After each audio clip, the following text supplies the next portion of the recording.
Hey, Toon Army. Wondering what our lineup's going to be? Want to know who's available and who's hurt? Do you want an in-depth analysis of what to expect from the upcoming match? Then don't sweat it, because you're in the right place. It's time for the Toon Review's Match Preview Show. Enjoy.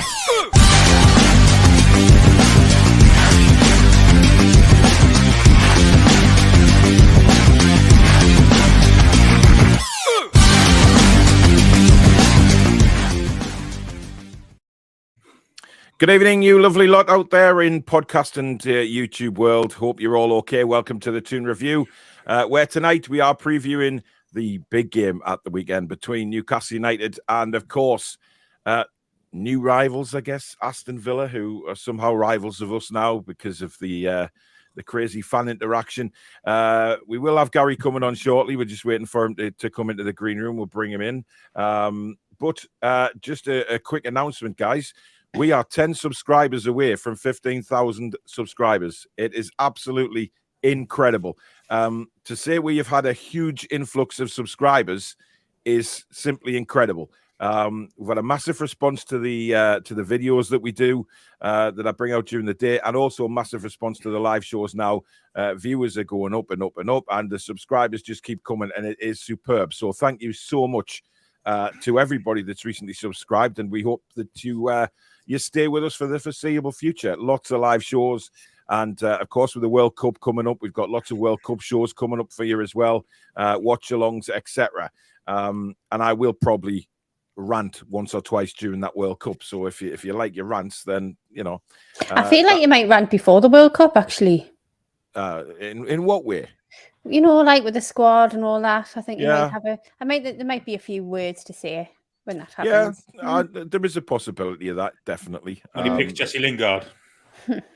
Really, Billy? Are we going there that early in this show? You have an idea.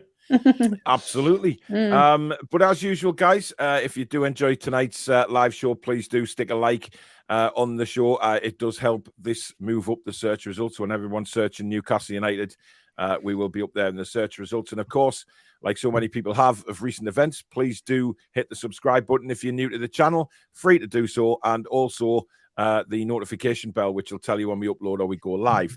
Now, we are doing a very, what we call a fun-packed show, I think, tomorrow. It is TTR Halloween special.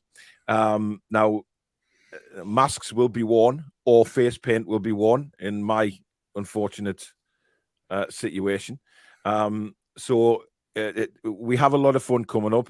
A game show called Ghoul or No Ghoul, which Billy is working on. He's got some good ideas for that, I believe. And also our most embarrassing Halloween costumes. And then we'll be asking you, what are your most embarrassing Halloween costumes and, your most embarrassing Halloween parties, if you like, and things like that. So we'll get some good crack off you guys tomorrow, but that is all to come tomorrow. Now, moving on to Newcastle United, of course, taking on Aston Villa. But the big news today, Danielle, was that it looks like Newcastle United are going to break the wage structure and offer Bruno what looks like 200 grand a week. Delicious. And worth every single penny. If that is true, I think we need we understand what a massive talent he is and how much he means to this team. So I think now we've got the likes of Chelsea, Liverpool potentially sniffing around. We have to kind of make it clear that he's ours and he's not for sale and he's happy here. So if that means we have to break the wage structure, break it, keep him because we need him. He's absolutely world class.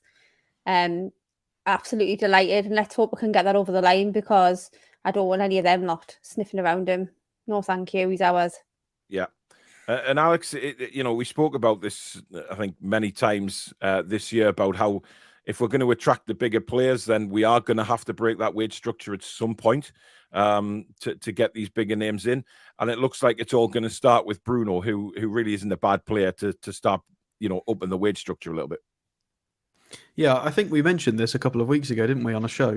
I can't remember which one it was on, but we said that it's going to have to be broken at some point, and doing it for our best player as a contract extension is perfect. Because you want to do it in a way that's going to maintain squad harmony and the dressing room atmosphere and the togetherness.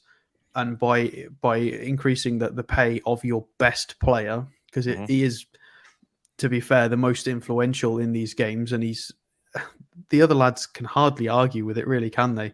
Yeah. So it's a good way to get that ball rolling into the next phase. Whereas just handing out higher wages to new contracts, to new players, who are unproven, could frustrate a few people. Whereas this is probably killing two birds with one stone. This will help with new players because it'll up the ceiling of the wage structure. So we've got more breathing room for new transfers as well, potentially. So this helps in two ways: securing Bruno and future contracts and future players. So if it happens, it's brilliant. What's your thoughts on it, Billy? Because I was delighted when I read it, because I thought, I think it's probably a little bit ahead of time that they wanted to maybe keep the wage structure in place a season or two more, but they're not going to have the option because it's been such a meteoric rise. I don't think even the new owners expected Eddie Howe to do the job he's doing, and maybe not Bruno to just come into the Premier League like it's his home. We see so many players coming over from other countries and taking a good half season, full season to get into the Premier League and up to scratch with it. But he's just walked straight in and took it like a duck to water. Yeah, I think it sends a real good message out to the fans that we're not going to be selling our best assets at the first opportunity. We need to. He's the De Bruyne aside, I think he's the best midfielder in the country at the moment. I really do. I really think that. And if we're going to be paying big bucks, the players coming in, we need to pay the big bucks to the ones that are already here. Absolutely. This lad is special. He's I've said it 1,000 times, the best all-round midfield I've seen at the club over 50 years of watching. He's got everything. He defends. He can go past players. He's a great passer of the ball. He scores goals. Yeah, you just don't see that in players these days. And you're going to have to break your wage structure to keep players like that. Like you say, the so-called bigger clubs are going to come in for him. Absolutely. This bloke, he's a genius, and we've got to pay the money for him and keep him, because if we lost him, how heartbroken would we be? Devastated. Well, it just seems like the bigger clubs are now sniffing around, which is something we have to be very wary of. But that was always going to happen, and that's still always going to happen. But one thing Newcastle aren't now, that maybe they were a few weeks ago, is a selling club. A few years ago is a selling club. Mike Ashley just bought players in to make a profit on, sell them, whether it be a couple of million or 5 here and there. It's not like that now, and we have a different system here. We have a different ownership, and we have positivity. Basil Brush, thank you for your £4.49 super chat. Very, very kind. No comment there, but thank you. Just to say, if you do want to donate to the show tonight, guys, please do hit that $sign at the bottom of the live comments, and that'll take you through. But tomorrow night, we are doing another charity show. So all the super chats will go to charity again, to Parkinson's UK and the British Heart Foundation. So if you want to save it for that, that is perfectly fine by us. It is a charity night tomorrow night, with it being a Halloween special. So all super chats tomorrow night will be raised for charity. So hopefully we can get your help with that and raise another good number for them. But now we have a very special guy coming on to talk about Villa and maybe what they can offer come the weekend. And can they surprise everybody and keep their good run going after their win over Brentford? We have none other than Garry Thompson. Good evening, Garry. Good evening, everybody. All right? Hi, Tom. How are you doing? Yeah. I'm good. I'm very good. Good. We may as well get straight into it, Garry. I mean, obviously, it wasn't great football under Steven Gerrard. The fans eventually ran out of patience, and the calling for his head. Villa have done that, and Unai Emery is going to come in on the 1st of November. What's the feeling around the club at the minute?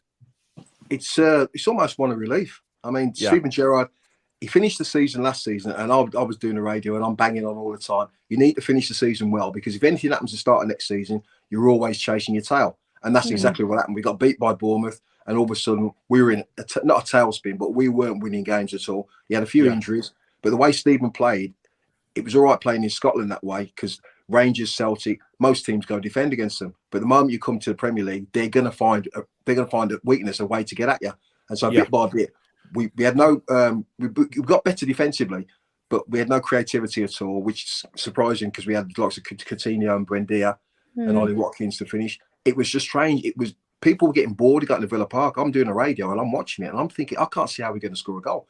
So in the end, after the Fulham game, where it was a poor performance, and it was almost like, I would never say the players chucked it in, but they didn't seem to be really taking part in the thing. Fulham wiped the floor with us. They looked a very, very good side, and I don't believe they're that good.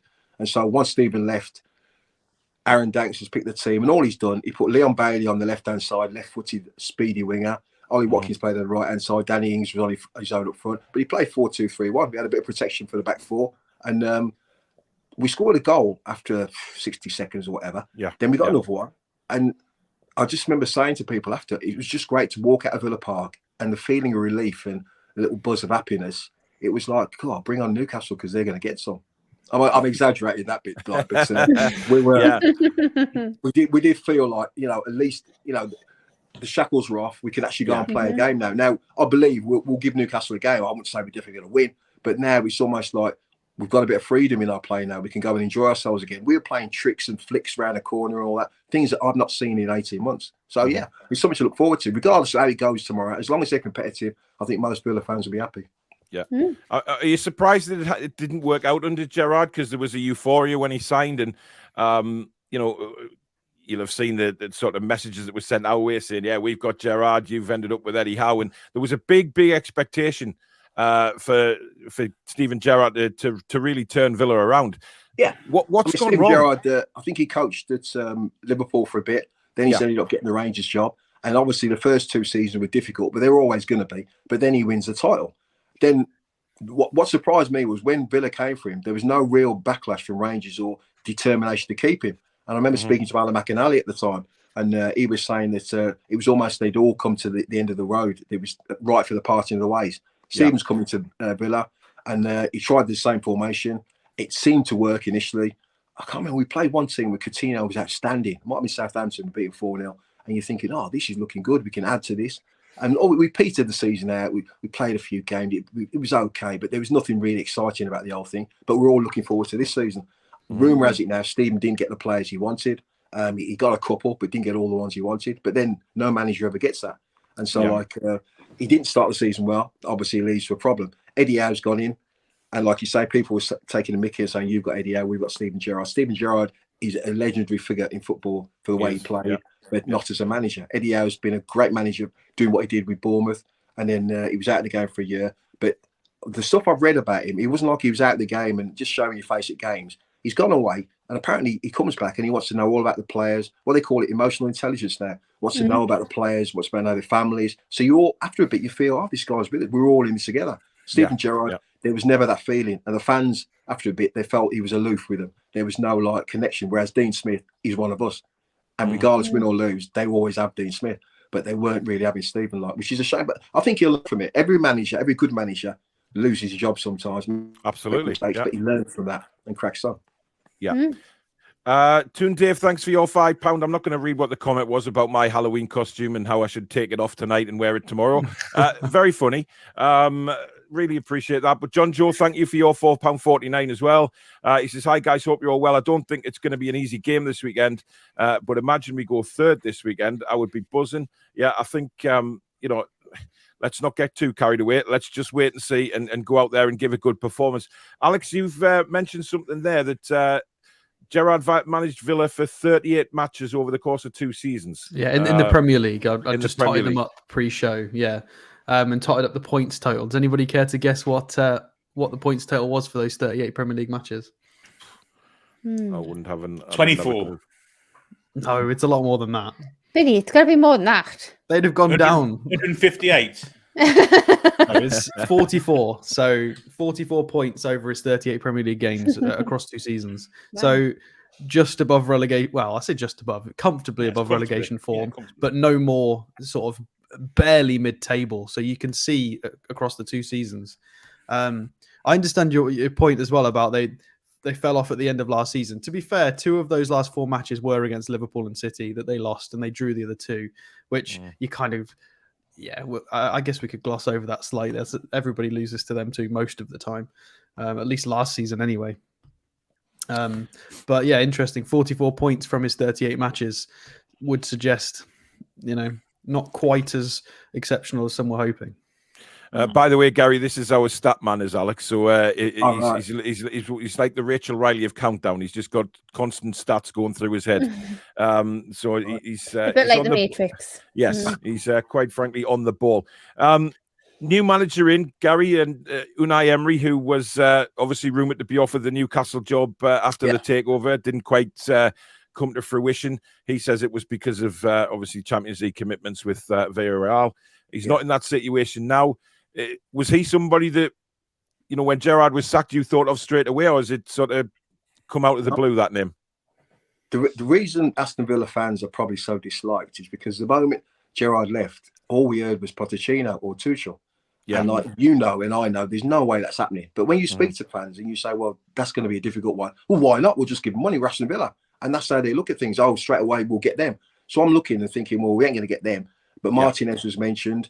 Obviously, Unai Emery was mentioned. There was a few mentioned, like Dyche and all that. But I'm looking at the list at the time. I wasn't impressed. And then when Unai Emery got the job, even then I wasn't really impressed because my impression of him was the Arsenal where it didn't end well, and because he didn't speak the language, he didn't communicate well. Yet his job is all about detail and the finite details, and you have to communicate that. Since then, I've heard that he's took English lessons since he left. He always felt there was an unfinished business in the Premier League. The Newcastle thing, he didn't go because of his son. Apparently, the relationship with his son, he wanted to stay closer to his son. Now, apparently, his son said, go and do something. This is an opportunity. So he's going to come to Aston Villa. But I think Newcastle would have been great for you. I think, but saying that, Eddie Howe has done an absolutely magnificent job for you. And you look like you're building. It's not like Eddie Howe walked in there and you just thought throw 40, 50 million there, and 80 million there, and 120 million, because that's what everyone expected with Newcastle. It's been sensible buys, and you've ended up slowly getting yourself in a position where now you like you're fourth in the table, but you look at the January window coming as well, you could add to it and build on it again. I mean, what Newcastle have done very slowly, but they've built a decent outfit there. And like I said, it'll be a good game. Aston Villa getting a new manager. Unai Emery, his attention to detail and the way he does things makes us decent opportunity in the cup this year.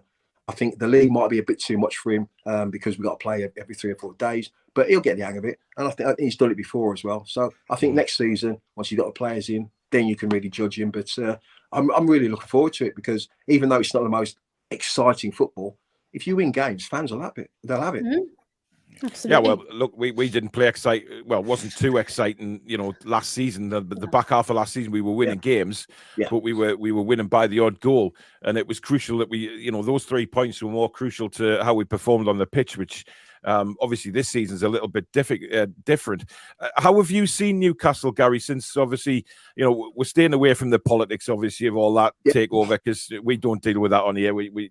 It's a football channel for us, and that's how we deal with it. But since the takeover, how have you seen Newcastle? Because like you've just said there, they haven't gone out and spent billions and billions. The sort of going through like a structured build, aren't there? It's a very progressive build. So how have you seen it since the takeover?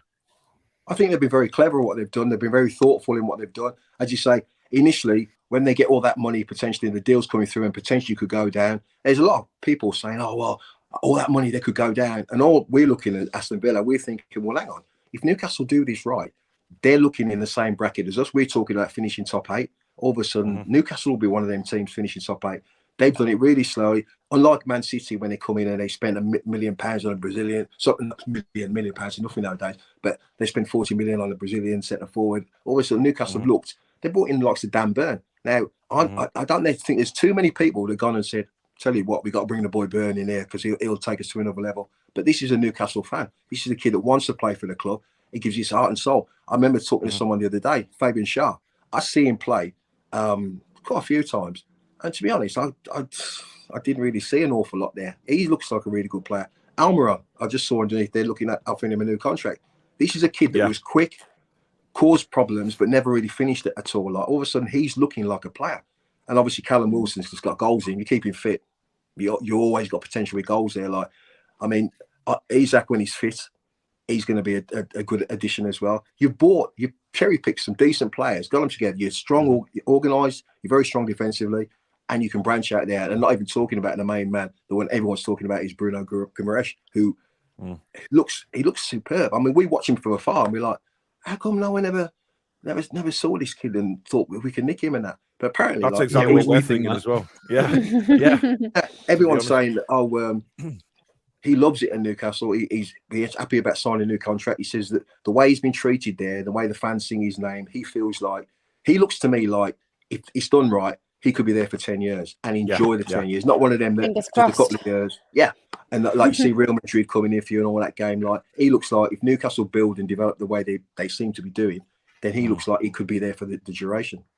Well, we were talking, did a video earlier on the channel because it looks today, because it looks like Newcastle United are about to break their wage structure, which has been in place for a long, long time, in order to get Bruno tied down to a long-term deal with a really, really big wage. Some are talking about 200 grand a week and things like that, which we all think he's worth, because this guy is special. Because initially, obviously at Lyon, there was Paqueta, his best mate alongside him at Lyon, and people were seemingly swaying towards him rather than Bruno. And then Bruno's come in and just, well, he's different class. And like you say, hopefully he can be here for many, many years.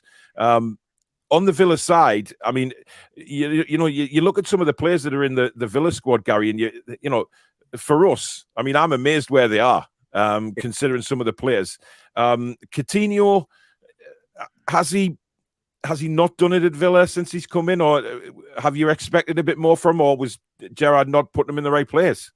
No, Gerrard has tried to play him. He's tried to play him wide right, wide left, in behind the centre forward. He's allowed him the freedom of the park. It's just that for some one reason or other, there's been 2 or 3 games last season at home. He was absolutely outstanding. Even in games, if he plays the weekend, he'll pull a ball down out of the sky. Somebody's control of passing is excellent, but he just doesn't seem to be able to continue it. And I don't think it's a fitness thing. I don't think it's a desire. I just think it's not really happening for the kid. I think he knows that Steven Gerrard put all his eggs in the Coutinho basket, and it wasn't really happening. It might be a lack of form. They're talking about him not being with the Brazilian squad now for the World Cup as well. It just hasn't really happened for the kid. And like, he came on the other day. We are 3 or 4-0 up at the time, and they're playing flicks around the corner, and everyone's enjoying it. It's like the Ole. Everyone's doing, it's all going really well. Coutinho gets involved. He tries a couple, but what Villa were doing well, they lost the ball. They got back after it. He never moved, and I was like, he's chucked it in. And I think he's got the ump because Gerrard's left and that, but more than ever now, you've got to try and impress your new gaffer. Aaron Danks, he's only going to be there for this game, but the new manager will be watching this game. You've got to try and impress him. Philippe Coutinho is a fantastic footballer. Last season, I said don't sign him because he was on so much money. It was obscene to sign him, pay a massive fee for him and pay the wages. He's had a horrendous injury as well, hasn't he? So that not easy to come back from. Exactly. To be fair, he had that pressing issue at Barcelona as well. That's one of the reasons why he didn't quite suit, because he wasn't quite doing the off the ball work, was he? It's interesting. I mean, he's a fantastic footballer. It's not really worked out for him at Aston Villa at the moment. But obviously, the new manager, if he wants to go and press, and Unai Emery, I believe he does like a little press every here and there, then he's going to have to get involved if he wants to be part of the Villa side, because what the new manager wants, he will get. Yeah, absolutely. I think it's fair to say that Coutinho hasn't really done it since he left Liverpool.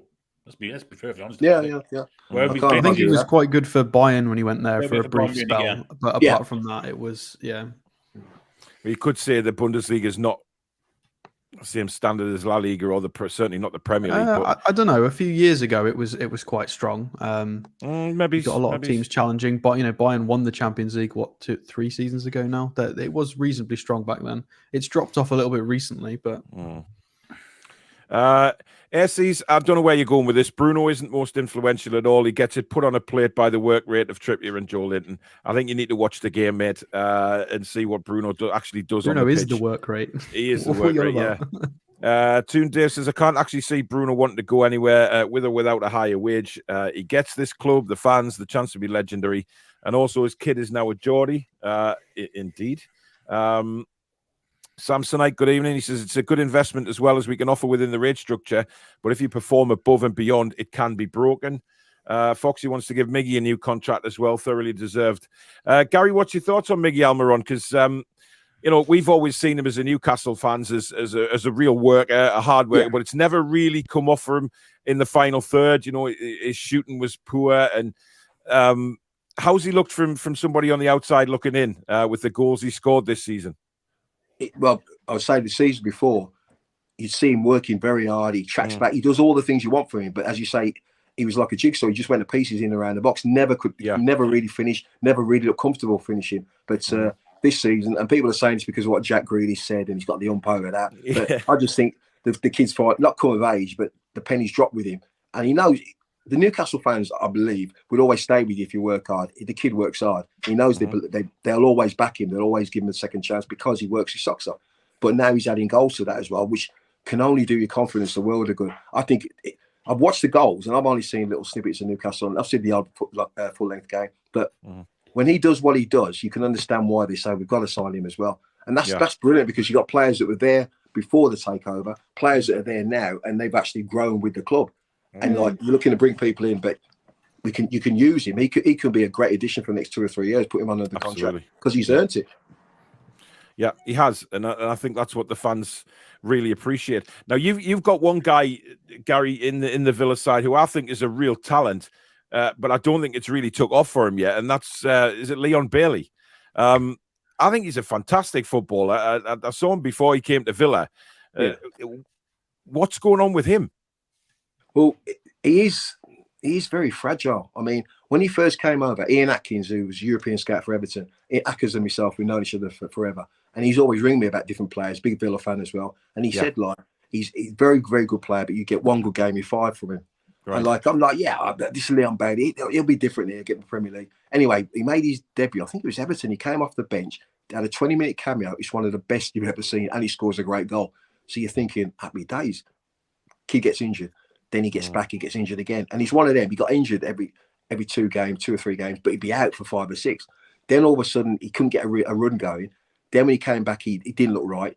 He worked hard all pre-season. He got himself fit. I think his dad does a little bit on Twitter and all that as well. And his agents were saying that he's going to be stronger. He's going to be able to cope with the Premier League. So I watched him pre-season, and he looked like he had a bit between his teeth. But he was so in and out. He never really showed enough. And it was only the last game, the Man City game.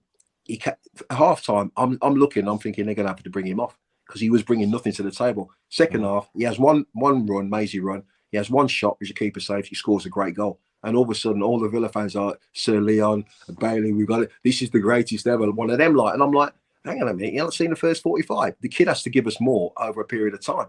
Yeah. But starting with last week, under Aaron Danks, when he put him on his left-hand side, instead of putting right-hand side, putting it on his left foot, which I think makes you kind of easy to play against because you kind of know what he's got to do. But this time he played on the left-hand side. I think he got 1 or 2 assists. He scored this goal. But he looked hungry. He looked really up for it. And all I'm saying, because the Villa fans, they loved it. And he is now Sir Leon, if you know what I mean. But for me, do it for 2 games, do it for 3 games, and do it for 4 games. Then I'll be joining in with that Sir Leon and that. But at the minute, very, very good. Very impressive last week. Just give me a bit more. And the one player I really want to ask you about, Gary, is and how much faith you have in this guy. Is someone that I think's had a very rough time of recent games, judging by what I've seen on highlights only, mind I have to say. Tyrone Mings. Where do you stand on Tyrone Mings? Because he's made some horrendous errors of late, hasn't he? Yeah, I mean, Tyrone Mings, when we came from the Championship into the Premier League, we brought him, he come on loan from Bournemouth. We signed him in the end. And he was a leader. He's one of them leaders on the pitch that even when things weren't going well, he was leading the troops and that. And there ain't too many captains nowadays. Then obviously we get the lockdown, and then I'm sitting watching games, and I can hear him talking, encouraging, and I'm thinking that's a proper captain. That. So then he ends up being made captain. He does have a rick in him, but a lot of players do. He has a rick in him. But Steven Gerrard came in last season, and I thought out of the 2 of them, he'd have Konza. And the word was he wasn't really having Konza, but he's definitely having Tyrone Mings. So we couldn't believe it at the start of the season for the Bournemouth game when he takes the captaincy off Tyrone Mings, gives it to John McGinn, but puts Tyrone Mings on the bench and says something like when he learns to, when he's back to playing and concentrating on his game, then maybe one of that. He sort of waffled it off.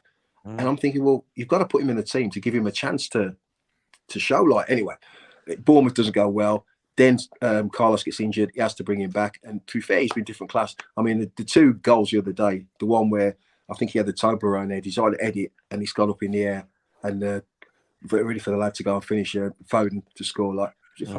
No, I'm Mason Mount, sorry.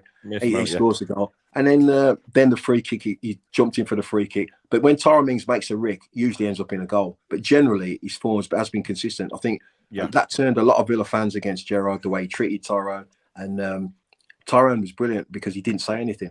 A lot of players would jump straight down his throat and say the bit defend the corner. He never said a word. And all the time I'm thinking he can't really lose here. Souness and all them are on TalkSport talking about it, and everyone Tyrone is the centre of this conversation, and he never said a dicky. And then Steven Gerrard has to defend what he said. But we did the interview with Steven Gerrard, and we gave him the opportunity. He said, when Tyrone can come and look me in the eye, then I'll think about playing him.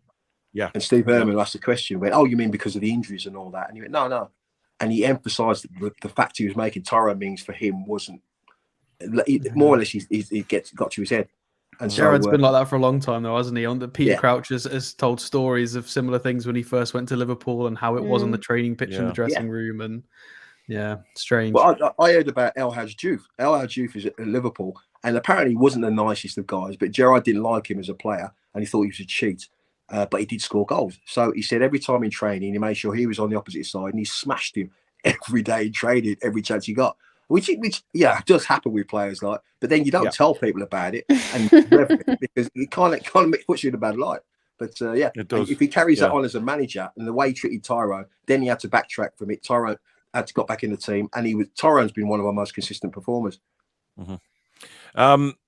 Thank you for joining us tonight, Garry. But before we let you go, how do you think Villa are going to line up on Saturday? What sort of formation do you think they'll go with? Will they come at Newcastle, do you think? Or will they try and soak up a little bit of pressure, catch us on the break, that kind of thing? Or do you think, they will be a bit braver given the result of the weekend and they'll come for us a little bit and try and break us down?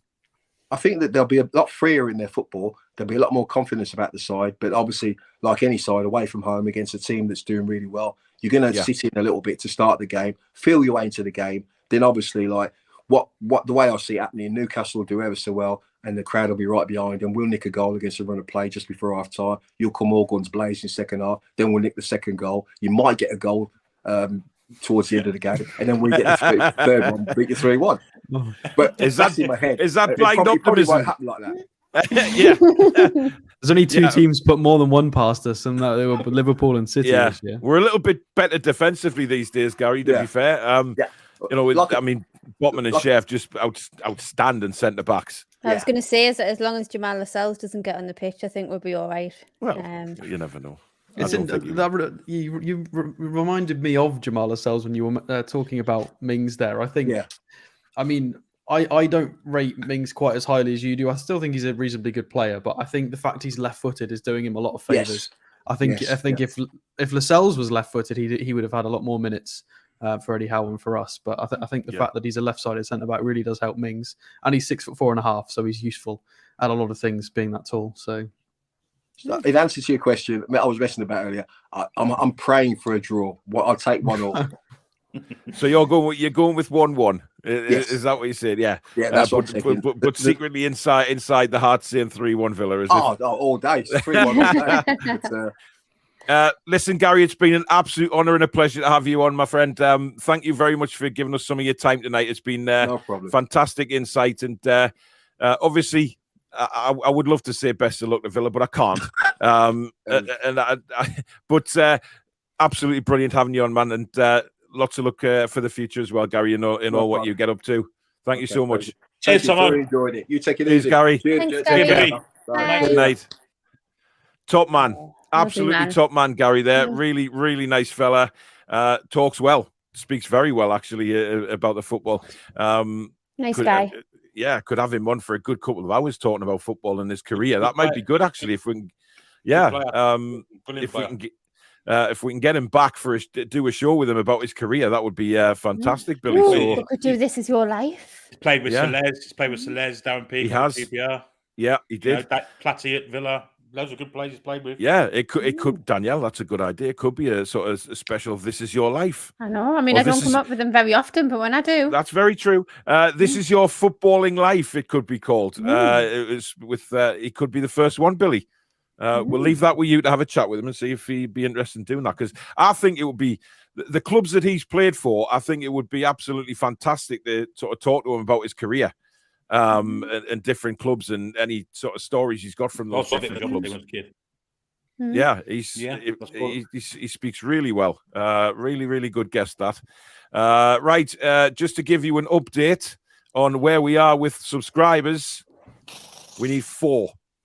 4? 4 subscribers away. Now, listen, 15,000 subscribers is a monumental success. Trust me.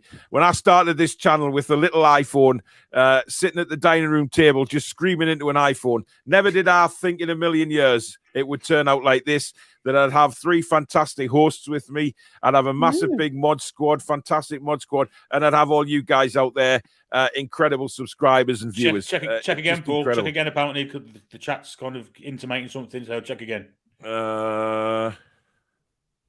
3 away. It might say 15k on a lot of people's because it rounds it up. So listen, I'm not getting too carried away because remember what happened at 14k? We had the trolls come in and all that kind of stuff. It was up and down like a yo-yo. So let's just see. We'll go through a few more comments. Lawrence, good evening, mate. Easy to get excited over a legendary player getting a job, but Gerrard is another example as to why they don't always make good managers. I think he will be a good manager. I just think Villa was the wrong fit, completely the wrong fit. I don't know. I don't think he's a great tactician. Well, and I don't think he's a particularly good man manager either. Once you remove those 2 factors, what's he got? They've only got one of that team to play. Danielle, don't you slag Scottish football off. We have a lot of Scottish friends. Do we? Yeah, he did do well at Rangers, but I don't. Villa, from 3 or 4 different aspects, was so poor. I mean, Billy, we know how you feel about Scotland. I like Rangers, to be fair. I've got my dark blue on tonight, actually.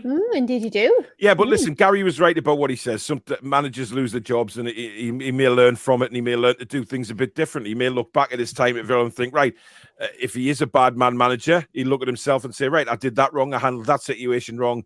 And maybe whatever job he gets next, because I think he will get another job. It's Steven Gerrard. You know, his name carries weight. I think he needs to learn not to be as stubborn because as soon as he went, they swapped to a 4-2-3-1. And as Gary said, we saw passing triangles, intricacy, tricks, and space. They had a lot of shots. We won't be seeing that on Saturday. They did very, very well. Yeah. There won't be that. Matthew says Brentford have been poor away this season. Winning 4-0 against them is not that big a deal. Although scoring 4 is great. Keep Bailey under control and we win easy. Sven and Fab will dominate Ings. That is actually going to be a good battle, Billy, between Ings and our centre backs because he's a crafty little player, Danny Ings, and you know I know he's probably not what the player he used to be with the injuries he's had, but listen, he still knows where the goal is. He certainly knows where it is against us, doesn't he? Let's be honest. He's scored against us virtually every time he plays, but he's never played against centre halves the quality that we've got now. I think he'll get isolated Saturday if I'm being truthful. And I think he'll be meat and drink to our centre halves. I'm being perfectly honest. I can't see him. I don't think he's got a pace to trouble our centre halves. If I'm being perfectly honest. Alex Flumpy Socks says you should be Prime Minister. High praise indeed from Flumpy Socks there. To be honest, you couldn't do any worse than what's already been there, can you? So I mean, I say go for it. I'd rather not. Well, if we put Wallace and Gromit in charge, and it couldn't be worse than what we've already had there. I mean, I do like cheese, to be fair. Yeah, we got some strange breaking news from Louis saying that one dead and Arsenal star Pablo Mari hurt in a mass stabbing in Italy. Yeah, six being stabbed. Are Arsenal out there, are they? No, he's on loan. Oh, he's on loan, right? Yeah, he's on loan at Monza. A guy in a shopping centre stabbed 6 people. Jesus Christ. Honestly, what is going on, man? King Hoddle, good evening to you, our resident Tottenham fan here. When we played Villa last season, Gerrard's tactics revolved around trying to put half our team in the A&E department, totally clueless. Lawrence says, was surprised when I saw Emery got the job after last year. Glad he isn't in the dugout until next week. I'm scared of him.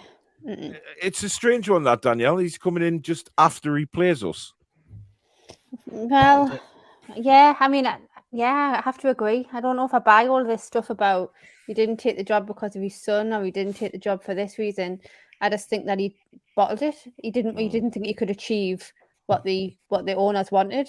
So I mean, it all worked out for the best because we've got Eddie Howe. And the way I see it is, I don't have time or the need to look over my shoulder anymore to see what Aston Villa are doing because Newcastle United are massive. We're doing great things right now, so I don't need to be looking over my shoulder at anyone. I couldn't give a toss who managing, to be honest. Either way, What I do know is that we'll be taking 3 points from them on Saturday, and that's it. Absolutely. Aaron says building very slowly.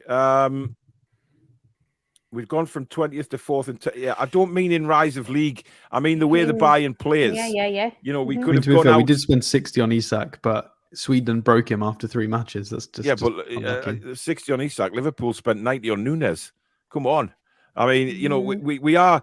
I think, you know, Garry put it really well. We've cherry picked very good players. We've targeted these players and we've gone for them no matter how difficult it is, but we've got them in. And I think that's the way they're going. It's onwards and upwards, and I'm loving it. I'm loving it. Loving it. Jordan says, "Good evening. Joining late again because on the late shift, going to rewind to the beginning." John Joe, I think I missed this £4.49. Thank you again, my friend. January will be crucial. If we can get Diaby, Trossard, and Madison plus a backup keeper, I would be happy with that. I think we need a Over 100 mil. Calm down. Yeah, we're not going to do that, I don't think.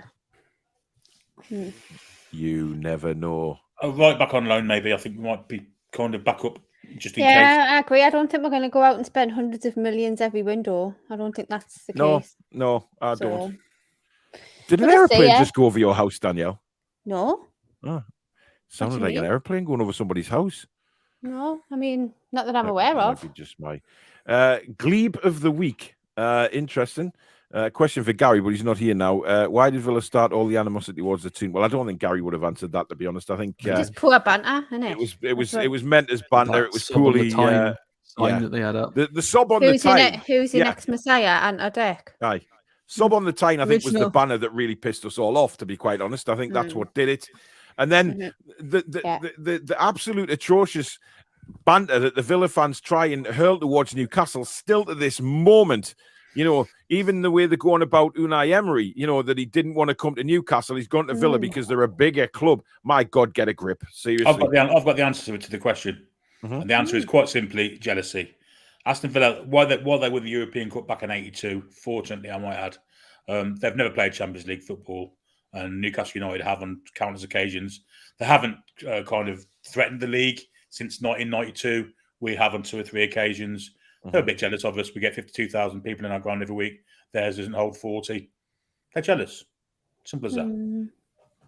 Understandable. I can't disagree. Almiron has boundless energy and is made for the pressing that is so pivotal in the modern game.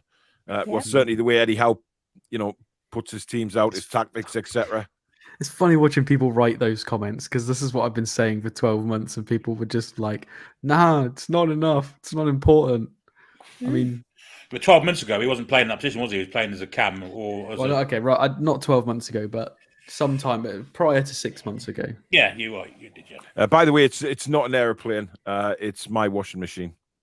Susan must have we some can't hear washing it. That's clear over your head, is it? Well, I really hope not, Billy. Susan's getting stronger. Yeah. Doug says, I hope I have heard that Howe has lost patience with ASM and wants to sell him in January. Came from a friend who was in the director's box during the Everton game. Absolute crap.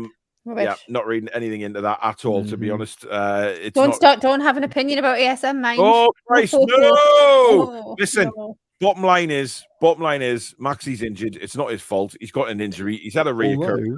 We did have people talking about him today. Bruno talked about him in the Premier League video that came out. He did, and said that he was one of his close friends, and they speak French together. And he was one of his first friends when he first arrived. But if you remember, in the first few months, people were saying, "Oh, they don't like each other. Bruno's stolen his thunder. Maxi this, I remember Maxi that." I remember and Bruno's come out and said, "Oh no, he was brilliant with me. He was brilliant. We speak French together. We were really close." Was that me who said that, Alex? Yeah, because listen, we all said something, didn't we, about the way Maxi came off the pitch and what sort of ovation he got to Bruno and all of this. And you know, I think we were all to blame for that kind of crap, to be fair. Agree. Yeah. But it's nice that we've had it clarified by Bruno himself, by a player, so now we can rule it out. So, okay. John Joe thinks Villa is going to be a dirty game. Well, I mean, they were committing 14 fouls against Brentford. Can't be bothered with any more injuries. Me, like, no thanks. I mean, Douglas look. Yes, he does. He does. Isn't Douglas Luiz that one who is going out with Alicia Lehman? Mm-hmm. Yes, he is. Yeah, he Who's certainly is. Alicia Lehman? Don't tell me you don't know who Alicia Lehman is, the female a footballer. footballer. Plays for Villa. Oh, I don't know who that is. Sorry. No, I don't. I've never seen it. I've never seen her either.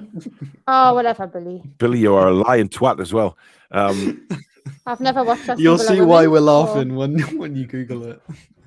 I'm not googling nothing. That Billy Trace is. I didn't say Google. No, right, hang on. I'll get a picture of it, Danielle, and then you can make your. Oh yeah, if this is going to be some kind of sexist, like. Of course it It's isn't. not. She's a Switzerland international, man.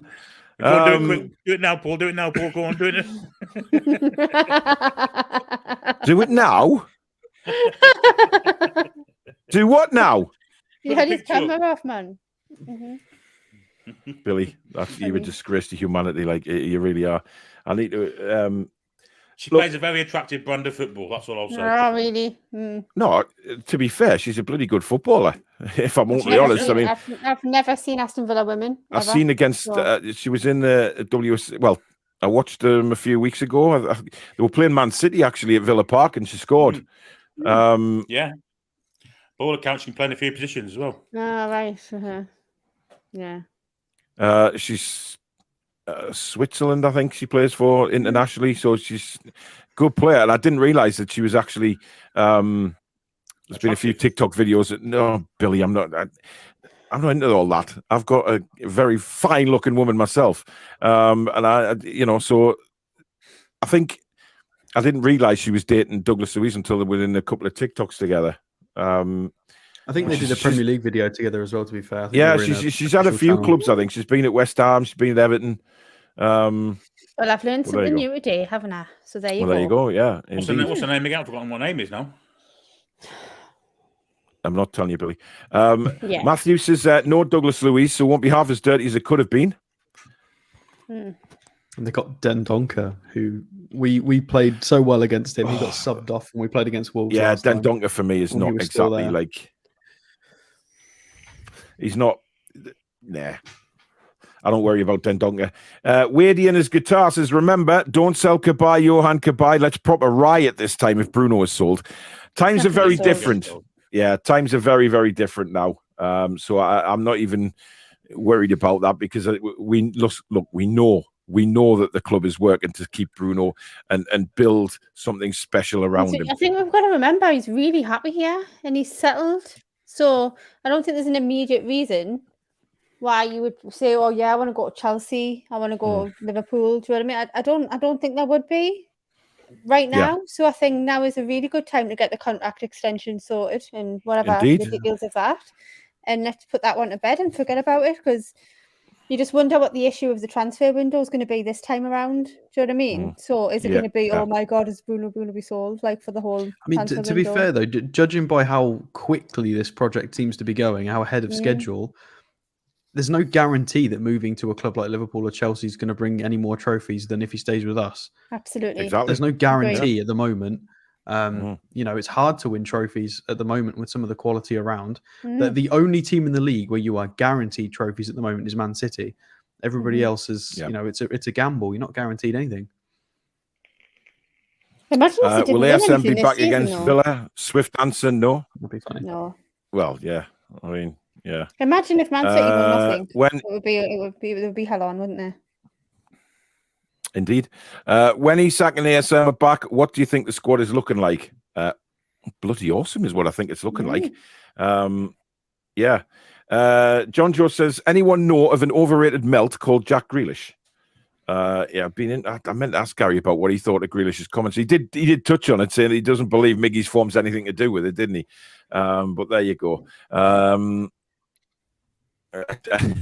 I think it might have a little something to do with it, just to throw it back at him, to be honest. But hey ho.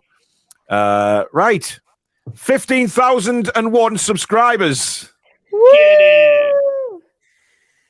15,001. Let's get that up away from the 15,000 mark so nobody can spoil the night. But we are there. We're at 15K, guys. Wow. Incredible. Absolutely incredible. Thank you so much, everybody.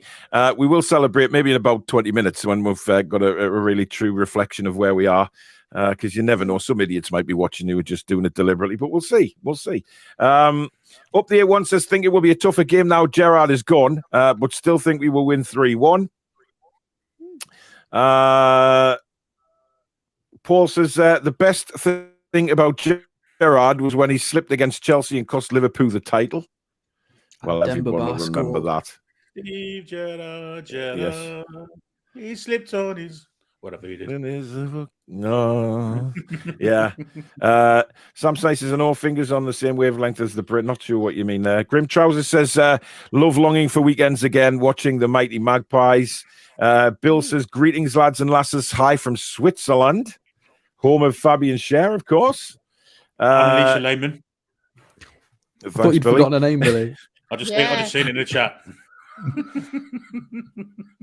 You can tell what Billy's going to be doing tonight. Just watching ladies football. Yeah. United still 0-0 versus the only sheriff in town. Yeah, that's 1-0 to Man United. Oh. Who scored? We don't say United either. It's Manchester United. Yeah, Manchester United. Diego Dallo scored. Thank you. Thank you, John. Welcome to the family, my friend. Bill says the Toon will hump Villa 4-1. Might as well put the lottery on as well. Our defence is mint, says Stephen. Nice work getting Garry on, Billy. It certainly is, yeah. Well played, mate. You know, you see Garry in town, you know, with his pork pie hat and his braces and his tonic trousers. He was in the right place at the right time for the two-tone stuff. He loved it. He loved it. Yeah, yeah. Glebe of the Week says, Paul, why didn't you ask him about the animosity? But look, he's a guest on our channel. I'm not going to talk about bollocks like that. That's the Villa fans that need to answer that, not Garry Thompson. Yeah. We'd rather hear about the football than... Yeah, exactly. So, no. Can't wait to be heading down to St. James's Park first time this season on Saturday with the wife and my 9-year-old as I try and get him excited about football.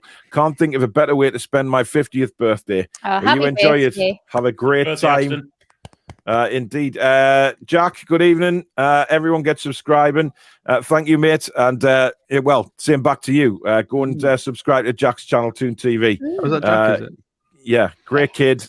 He's got a great channel going there. So, really, I didn't know that was Jack. I'll go follow him.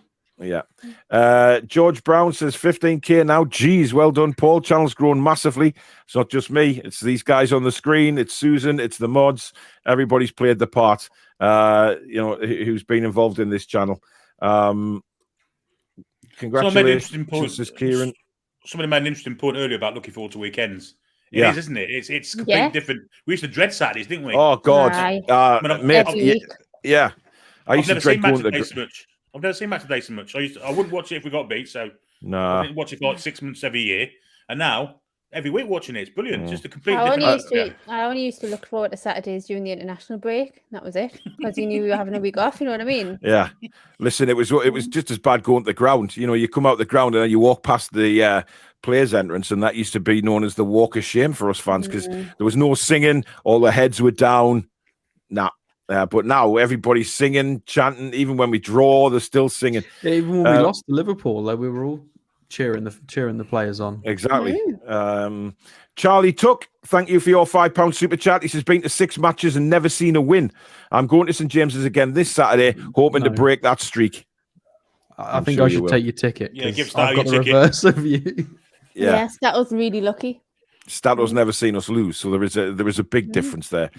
Geordie Metal, thank you for your 20 quid super chat, mate, and thank you for your continued support on the channel.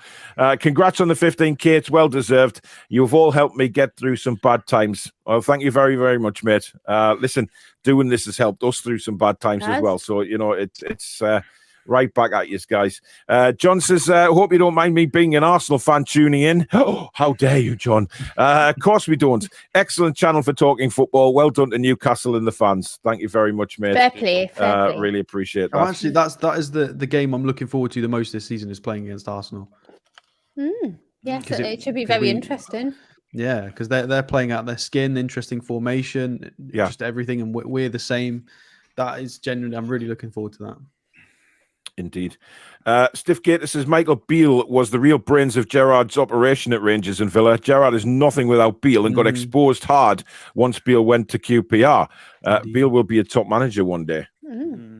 Interesting. Is he the one who got into? Like, I they think asked so. him Yeah, and he declined them. He's staying at QPR, isn't he? He's turning down Premier League jobs. He's turned Wolves down. To I think stay there. Yeah, he has. He's turned Villa down. Wolves, He definitely turned Wolves down. I do know that. Was So, it was Wolves.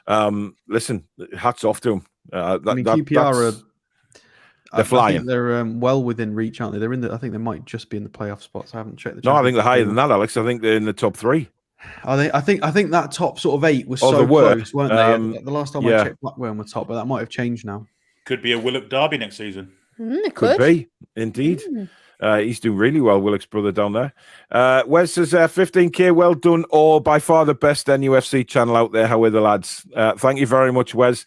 But you know, there is some great channels out there, bar ours as well. You know, if you look at Rubenstein, Adam P, you look at Newcastle Fans TV, Magpie channel, Loaded, and of course John Sinclair, who's battling on. Bless him, he's a great guy. So there is some really good channels out there. So but we're happy to be up there, and that's the main thing. We're happy to continue to build, and that's all we've ever wanted to do, to be honest. Tom says the Scots are okay rather than Southerners. Oh dear. Somebody's upset Tom down the line somewhere. I'm a Southerner compared to most. I mean, Alex is Southerners. Yeah. Bloody Southerners. Am I a Southerner? I mean, I'm from the Isle of Man. Does that count as Southerner? You're Southerners. It said south to me. So, well, aye. Listen, aye. Darlington south to me. So, south of the river. You bloody Southerners. George T, thank you very much for your £5 super chat. Paul, if you're not going on Saturday, who will be eating my sweets? Well, I think Leon will do a good job, mate. Just hand him the bag and he'll just finish them for you. You know that. Not Leon Bailey, though. No. No sweets. No. Leon, by the way, is the father of her that won Love Island a couple of years ago. Not Amber Heard. Hey! Don't you mention her name on this channel? Swimming slang, ain't it? Absolutely. Amber Gill, of course. Amber Heard, for Christ's sake. Bill says after 15k, your next target should be 52,400. Well, hey, listen, we grow all the time. So, you know, come back to us in 2065 and we might be there. It's about time, says I read everyone. Personally, I don't think Gerrard even did well at Rangers. 2-horse race up there, and he only won 1 trophy out of possible 9 trophies through various competitions. Right, well, I stand corrected then. He was shite. We could have won it in Scotland if we got with the Rangers or the Celtic and win the league. No danger. Exactly. That was my point. All right. You have made your points, guys. Right. Just before we get Alex's stats up on the screen, if you are enjoying today's show, please don't forget to hit that like button. And if you're new to the channel, don't forget to hit the subscribe button. Become part of this incredible community of subscribers who we love very dearly. And also the notification bell, which will let you know when we go live or we upload videos. You can, of course, donate to the channel if you wish by hitting the $ at the bottom of the live comments. That will take you through that way. You can join the Toon Review and become a member. We've got lots of members giveaways. In fact, we're giving away some stuff tomorrow night on the Halloween special. Just hit the join button underneath the video. And of course, you can join our groups on Facebook. We're on Twitter at the Toon Review and of course, Instagram as well. So get yourselves on there. And we also do merchandise, and this is where you find it. So let's get down to business. I've been waiting, think I wanna make that move now. Baby, tell me if you like it. Tell me if you like it now. I've been waiting, think I'm gonna make that move now. Baby, tell me how you like it. Let's get down to business. Yeah, toonreview.co.uk is the place to go. I'm still trying to get me Jimmy's song out my head when that comes on. I know. Yeah, just unbelievable. What a guy. Oh, just incredible. Oh, right, just before we get Alex's stats on the screen, I'll go through my little homework that I normally do for you about Aston Villa. We have played them a total number in, this is all competitions, of 169 times. Newcastle have won 72, Villa 58, and also 58 drawn. The last Premier League match at St James's Park finished 1-0 to Newcastle United. Can anyone remember the goal scorer? Trippier. It was indeed Kieran Trippier. Well after done, Billy 35 minutes. It was a free kick as well. You know what, right? We could go on Family Fortunes and Billy could get all the football questions. Yeah. It's just Family a fortune. Name something blue. My t-shirt. yeah. Yeah. But sometimes I think some of the questions could be a little risky to put me and Billy on, to be honest. I think it would be wrong in every way. Thank you, Phoebe. What is that? All right, thank you. Well, you've been a Rum Rum and dentist. Ribena. Where you've been the dentist. Why?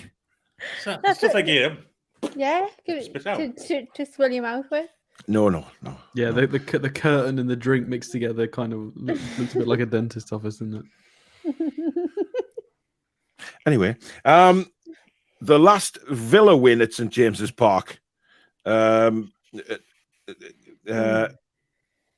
anyone remember that? 1999, I'm going to say. The one where Shearer got sent off.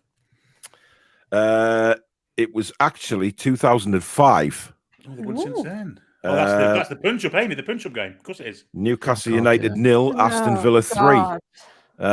Juan Pablo Angel scored after 5 minutes, and then the lead was doubled and tripled by 2 Gareth Barry penalties.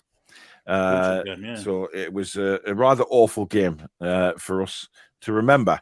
Now, the Premier League record against Aston Villa is we've played 50 times in the Premier League. Newcastle have won 23, Villa only 11, and we've drawn 16. So really the stats are in our favour for Saturday. We have scored a total of 67 goals against the Villa, and they've scored 47. So we've scored a lot more than them. We've beaten them a lot more. What you're saying is, Paul, it's looking good. We're going to trounce the twats, I'm telling you. Trounce them. Right, here we go with some statistical graphics. Right, well, we've got the lineups here. So this is the lineup that Villa last put out against Brentford with their win.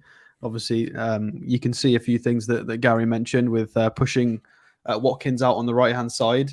Worked quite well. Bailey left-footed over to his natural side on the left to be a natural winger. Buendia in behind Ings worked a lot better. And then Luis next to Dendoncker. There was a lot more balance in this game. There was a lot more balance in the players. It looked a better system. Having Young was working better than Digne was, to be fair. There's no doubting Digne's quality, but the fact that Cash and him both like getting super far forward. This just has a lot more balance. Considerably more balance. Alex, I need to interrupt you for just 1 second. We've gone down to 15,000 subscribers now, so we've lost a subscriber somewhere along the line. I wanted more by the end of the show, guys, because we can celebrate properly tomorrow night, of course, but Jesus, man. Sorry, Alex, carry on. Where was I? I can't remember. Yeah, through me. You're saying Villa was shit. Yeah, basically. So somebody mentioned earlier that Luis is not available. I haven't seen that yet. I'm not sure why that is. His red card got rescinded, so he's available. I was going to say, he put something on Twitter today saying that he was looking forward to playing in the game. Yeah, there was a Sky Sports message the other day, like a little video report saying that it was rescinded and he can play because he was available to play against. Did they say Leeds? I can't remember. Somebody. Brentford. Was it the Brentford game? Yeah. I don't think I can't remember when they last played Leeds. It was 4 or 5 matches ago. They've got a reasonably good squad. Kamara, I think, is out. He was out for the Brentford game. Yeah, he's out. So we might see some variation of this again, potentially. Obviously, Unai Emery's not in yet. He won't be in for the weekend. So it'll most likely be a similar system to this and probably a very similar lineup, I would imagine. They've had a week's rest. You know, we had the tough fixture congestion, the 3 in a week. So we've both had a bit of rest. As for us, well, we can do this in the predictions. I've just thrown a random lineup on. Obviously, maybe Longstaff, maybe Willett, but it's generally going to be something similar to this. And if we look at Villa, if we look at their FOTMOB, here it is. So here's just some random statistics based on all the teams in the Premier League. So their overall rating is 13. Goals per match, they're down in 14th place. Goals conceded, they're in 10th. XG is at 12th place. Clean sheets in 12th place. Possession is in 11th place. So very much mid-table data here when it comes to, the important stats. And if we go to, where are they? Here they are. And you can see, in my opinion, this might be part of the problem. I really do think they've had too many players in. They've got so many players through the door. You've got Bednarik on loan from Southampton. You've got Dendoncker, Ashley Young in on a free, Olsen, Coutinho, Kamara, Carlos. You've got just so many. If you just scroll down this list of arrivals and departures, there is a huge list there. Really funny to see Ashley Young top of their ratings table as well. That's quite hilarious considering they brought in, what they thought was two really good fullbacks in Cash and Digne. To have Ashley Young come back and be out rating everybody is pretty funny. Much of a muchness with their ratings as well. As I pointed out last week, who was it with? Who did we play? Everton. Same with Villa. Most of their high-scoring players are all defensive players, with the exception of John McGinn and Buendia. You've got Martinez, the goalkeeper. Young's playing as a fullback. You've got Douglas Luiz, is more of a defensive midfielder. Konsa, Kamara. So a lot of defensive players getting the higher ratings. Brentford game. So we can have a look at the stats of them versus Brentford. So they had less possession than Brentford at home. Interesting, because considering how they set up in a 4-2-3-1 at home, I'm surprised they ceded so much possession. But it didn't matter. They had 19 shots, 11 on target. They were the better of the teams. My lamp's just blown the bulb. Lovely. Great. I'll have to be in darkness. I wondered what that noise was there. Spooky. My lamp went. It's very ghostly, that isn't it? It is, yeah. And I found something interesting when I was digging earlier. I looked at Leon Bailey. So, yeah, much improved. I know you like Bayer Leverkusen, Paul, and I do as well. I think I've watched them for quite a few years. They're a neat team. And I remember he was brilliant for Leverkusen for a long time. And he was always rumoured to get that big Champions League move. And it just never came because the teams were a bit unsure. And we kind of see why now, because he didn't quite hit the ground with Villa. But 2 goals, 2 assists so far this season. And funnily enough, when I scroll down, you'll see something very interesting. Who does he remind you of from our squad? Left-footed. He's a winger. He's 25. Miggy? Maxi. Miggy? If I scroll down, look who his closest stat match is. It's Maxi. Quite funny. I thought that was worth pointing out. Alex, he's not right-footed. He's not left-footed. I said left. Maxi's right-footed. Yeah, I know. Well, that's what you just said. It left-footed. Well, I didn't mean that they were both left-footed. Castori, Testato. Finally, I got one. That's not what I meant. Been waiting for that moment. You have no idea. You've no idea. Scores there because I'm well aware. Max. All right, get on with it. Don't anger him. It's Thursdays. Well, that's a good point as well. Yeah. So Mings and Konsa, typically quite a solid pairing, as long as Mings is focusing somewhat and not being erratic. But 900 minutes this season, he's about to turn 30. So he's arguably peak age for a centre-back. He is enormous at 6'4.5" left-footed. If the data wants to show up. Not really what Villa need, though, at all. I think this is probably one of the reasons why they're struggling to be a possession-retaining team. Coutinho is always generally playing a lot further up. The double pivots aren't quite working out. Kamara's struggling. Douglas Luiz has been struggling a little bit. The centre-backs, the passing is a little bit to be desired, which is funny because Southgate brought Mings in to be an understudy because he can pass. He's not as good as Botman, but is that Mings' okay. stats? Is it? That's Mings' this is Tyrone Mings. I'm just looking on the player comparison. I could see Titus Bramble, Kashapa. Who else? Ethan Pinnock. There's another one. To be fair, his stat matches are quite poor. When you go on Botman, no shit, Sherlock. When you go on Botman's profile, the other 10 are generally other left-footed quality centre backs from European leagues. Maldini I can't say I know who Capena is. And Jose Font is about 49 years old at this point, let's be honest. They're doing it's just a shame. It's what I said the other day. We seem to have a knack at the moment of playing teams when they've just come out of their funk. And I think Villa are just coming out of theirs, unfortunately. But I think it might be a little bit too... I think they've got a few more games to go before I class them as out of the funk. But we'll see. We'll see. It won't be out the funk on Saturday, I tell you now. Exactly. It's about time. Says, did anyone see my tweet? I said if we finish in the top 6, I'll get a tattoo dedicated to Adam P. Oh, I did see that earlier. I didn't know that was why not the Toon review? Anyway, that's a big shout for top 6. What are you going to do when we win a trophy? Good, I know. Well, he'd get the Toon review tattooed on his arse, won't he? Matthew says, get a tat of Paul, not Adam P, man. Different channel. Listen. Oh, you can get both. One on each arse cheek, right? You call me an arse? Well, anyway, no, he'd have to get the tattoo first. Okay. Twat. Play nice, boys. Play nice. Listen, it's not even Friday. He's starting already. Well, the glasses are off, aren't they? There you go. That should have been a I know. sign. Yeah, the glasses are off. Clark Kent disappears and the nasty twat comes through. Tom says 15,000 subscribers. Wow, not that far off what Sunderland get at home. Indeed. Absolutely. Yeah, we're up there now. We're in the championship. And Villa, yes. Beale will be the next Eddie Howe, says Julie J. Definite chance. James of that. Lawrence Olcott's saying a lot of good things about him at QPR. So, yeah, it's going to be interesting.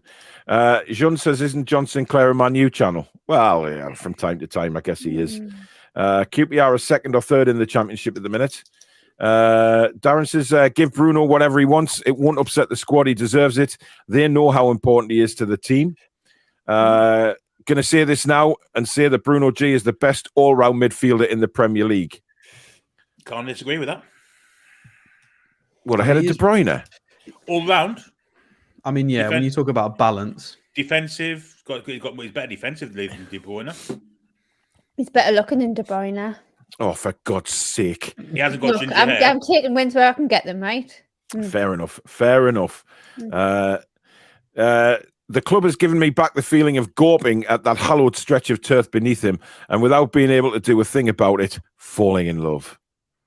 Oh. That's an emotional tweet, that. That's a message. That is an emotional comment.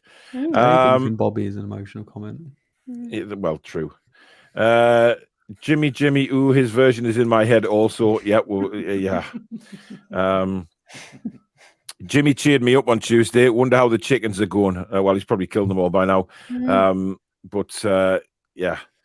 Matthew says, that's a shit call. You were right, Paul. Celtic were miles in front. Stevie G done a great job and turned the whole club around. It's opinions, isn't it, I guess. Tom says, Paul on the Vimto there. Vimto? Good God, no. It's apple and black currant. Cheeky Vimto. If you say. Good evening to Paul Gallant. That was the Boy You Die game. It was indeed the Boy You Die game. Ab says, my dentist doesn't have a curtain. No, I don't know many dentists that do have a curtain, to be honest. I mean, what dentist do you go to, Alex? That's got to be comment of the week, just for being so random. I love it, though. What dentist do you go to with a curtain? You sure she didn't mean to put an S on the end and just say my dentist doesn't have curtains? No. They don't have curtains. You go into a room, Alex. I mean, your dentist might be a bit different than everybody else's, I suppose. Going down the private route, obviously, paying, 300 quid for a film and all that. Malks is not worried about any of our future opponents now and still singing Jimmy's version. What a man. Oh, dear God. Matthew says, Billy is proper smart. I bet he'd be great on the chase. Exactly what I was thinking before. Although not very good at being chased. Well, fair enough. Looney Tunes this evening, everyone. Keep up the great content coming up and the mags, good vibes. Indeed. Let's have a look. Buendia could be their problem. Where he sits could occupy Bruno's space and force Bruno to defend more. Yeah, but if we go on the attack, he's going to have to be defending a bit more, isn't he? So wins the battle, yeah. If Bruno gets the better of him, then that's not an issue. It just depends. I think he will. There's not many who've got the better of Bruno this season in the midfield. Let's be honest. Let's hope we've had some clip this week, eh? Let's hope. Well, that's yeah. Right, let's move on to the final piece of the jigsaw on the preview show. It's the team lineups. Who do we think is going to play? Who do we think is not going to play? And we'll start. Alex is obviously tired, so we'll start with you, Alex. What's your team lineup? I got to get up at 5 a.m. Sorry. Right, you're stop it. the whole team, yeah. Well, that would help, Alex. I don't think we want to put 7 or 8 out, mate. Well, the starting 11 would be leave good. him alone. No, I'm taking this opportunity, Danielle, because I don't get many of them. Because he's normally so switched on and quick, I never get the chance. Yeah. So I am riding that hope tonight. I'll go with Karius in goal. What? Of course not. Nick Pope in goal. We'll have Dan Burn, Botman, Fabian Schär, and Kieran Trippier as the back 4. I think he's then going to go with Bruno as the 6, with Joe Linton as the left 8, and Longstaff as the right 8.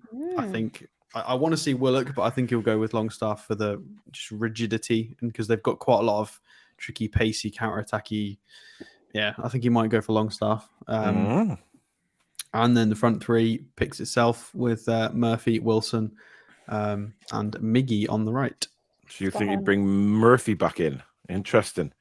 Interesting. Billy Bob Coleman. Yeah, exactly the same team as Alex. I think he'll bring Murphy in for Willock, and I think he'll try and solidify the middle of the park a little bit more. But I think we'll still kind of try and dominate, and that's where we're going to try and win the game, I think. And I think we'll see Willock later on, definitely. So, yeah, exactly the same team. I mean, he got 45 minutes, didn't he, when Joe Linton had to go off? So Gary says, chased or chastised, Billy? Either. They're both fit. Wow. Danielle, what's your team lineup? Same. Strongest team for me, but what I want from Saturday is to see a bit more of John Joe. So hopefully we'll see him for a bit longer. Really good to see him back, but I really like to see a bit more of kind of what he's been, working on and how he is now. Yeah. I still think that Eddie Howe's got him penciled in to start Crystal Palace in the Cup, I think. Probably, you're probably right there. A good 90 minutes run out. It'd be nice if we could be sort of 2-0 up after an hour and then John Joe can play half an hour. Yeah. Wait. Yeah. We can save Bruno. Indeed. Well, my team is exactly the same, except I'm going for Willock instead of Longstaff this time. So I think Eddie might fancy some goals, and I think he's going to give Willock the opportunity to get them. But you never know. As I say, you never know with Eddie. That being said, Longstaff has more goals than Willock this season. Yes, we'll quickly move on, Alex. What's your score prediction, Alex? And scorers, please. I'm going to go with 3-0. I think Wilson's going to get one.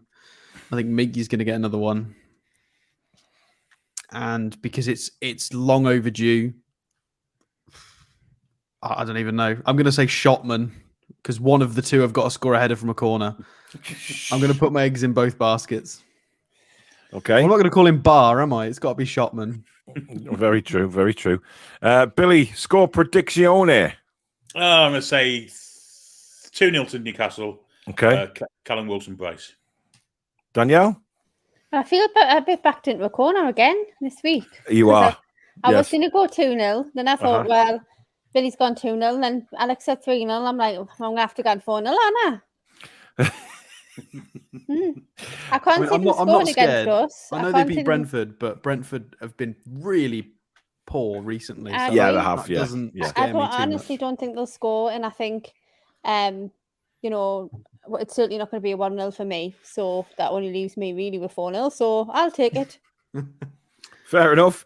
I'm going 3-0 as well. I agree with Alex. And I'm going for Callum Wilson to get a couple and Joe Willock. I think it's time he scored, and I'd love to see it. So 3-0 to me, but very, very positive predictions coming in the chat as well. 3-0s, 4-1s, 3-1s, 2-1s. Again, I don't see any predictions coming in for Aston Villa or even a draw. I'll tell you what, I think Ashley Young's going to feel his age Saturday. I think Miggy against him, if they do. Oh, Christ almighty, yeah. He'll know he's been in a game. Absolutely.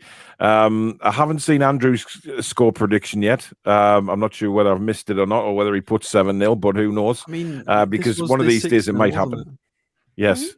Yeah, I think the official club Twitter posted the highlights of when we beat them 6-0 when we first came up. Yeah, so. Yeah, I was there. It was a good game.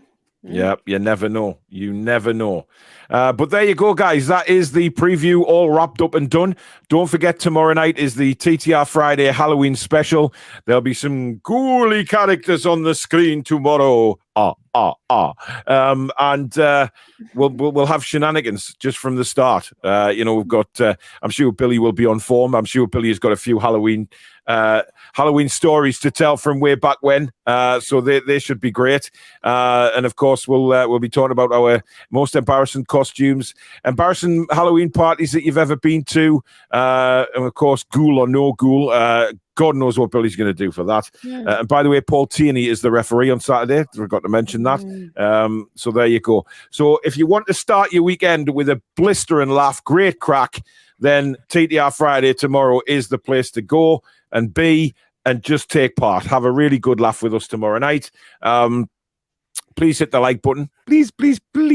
And then also the subscription button as well is free to do so. And the notification bell, which will let you know when we go live or we upload. Thank you to the mod squad. Thank you to you three. And thank you to everybody for watching tonight. We will leave you with, let's do a subscriber check before we go, shall we? 15,005. So we are up there. So thank you so much, everybody. Onwards and upwards for the Toon review. But that is all down to you guys out there. The mod squad, it's all down to them. Susan, who does an incredible job. The love of my life behind the scenes. And you three who join me on the screen. Francisco, who does the voiceovers. Fez, who does the backgrounds. The King of Qatar. The King of Qatar, who gives us news. And, of course, the man upstairs, Mr. David Harrison, never forgotten as well. So thank you, everybody. And we will see you tomorrow night at 8 o'clock for TTR Friday. Hang on. Michael Marsden. And Michael Marsden, yes, who I hope is all right. I haven't seen him on here for a couple of days, so I hope he's okay. Big shout out to Michael as well. But that's it. And we will see you on TTR Friday tomorrow. God help us. But see you then, guys. Good night. Good night, guys. Lads and lasses.